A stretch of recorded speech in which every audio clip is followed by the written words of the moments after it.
ಧರ್ಮೇಂದ್ರ ಪ್ರಧಾನ್ ಅವರ ರಾಜೀನಾಮೆಗೆ ಅಭಿಜಿತ್ ದೀಪ್ಗೆ ಅವರು ಸಂತಸವನ್ನು ವ್ಯಕ್ತಪಡಿಸಿದ್ದಾರೆ ಎನ್ನುವ ಮಾಹಿತಿ ಬರ್ತಾ ಇದೆ.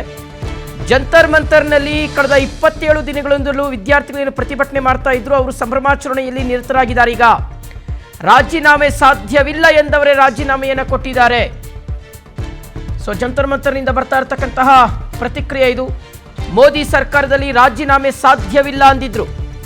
ಅಂದರೆ ಈ ರೀತಿಯಾಗಿ ಆರೋಪಗಳನ್ನು ಕಳಂಕವನ್ನು ಹೊತ್ಕೊಂಡು ರಾಜೀನಾಮೆ ಕೊಡುವಂಥ ಪ್ರಮೇಯವೇ ಬರೋದಿಲ್ಲ ಅಂತ ಹೇಳಿದರು. ಧರ್ಮೇಂದ್ರ ಪ್ರಧಾನ್ ಅವರ ರಾಜೀನಾಮೆಗೆ ಅಭಿಜಿತ್ ದೀಪ್ಗೆ ಅವರು ಸಂತಸವನ್ನು ವ್ಯಕ್ತಪಡಿಸಿದ್ದಾರೆ.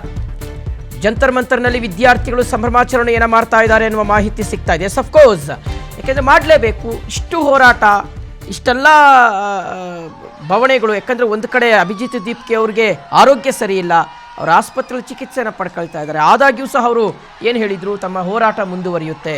ನಮ್ಮ ಅಂತಿಮವಾಗಿರ್ತಕ್ಕಂತಹ ಒಂದು ದೃಢ ಸಂಕಲ್ಪ ಏನು ಅಂದರೆ ಅದು ಧರ್ಮೇಂದ್ರ ಪ್ರಧಾನ್ ಅವರ ರೆಸಿಗ್ನೇಷನು, ಅದು ಆಗುವವರೆಗೂ ಸಹ ನಮ್ಮ ಆರೋಗ್ಯದಲ್ಲಿ ಏನೇ ಸಮಸ್ಯೆ ಆದರೂ ಪರವಾಗಿಲ್ಲ, ನಮ್ಮ ಹೋರಾಟವನ್ನು ಮುಂದುವರಿಸ್ತೀವಿ ಅಂತ ಹೇಳಿದರು.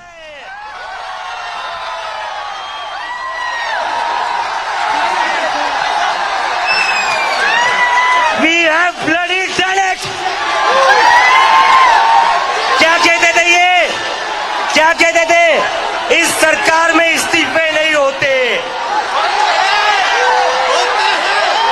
क्या कहते थे, इस सरकार में इस्तीफे नहीं होते। हम कहना चाहते, झुकती है दुनिया, झुकाने वाला चाहिए।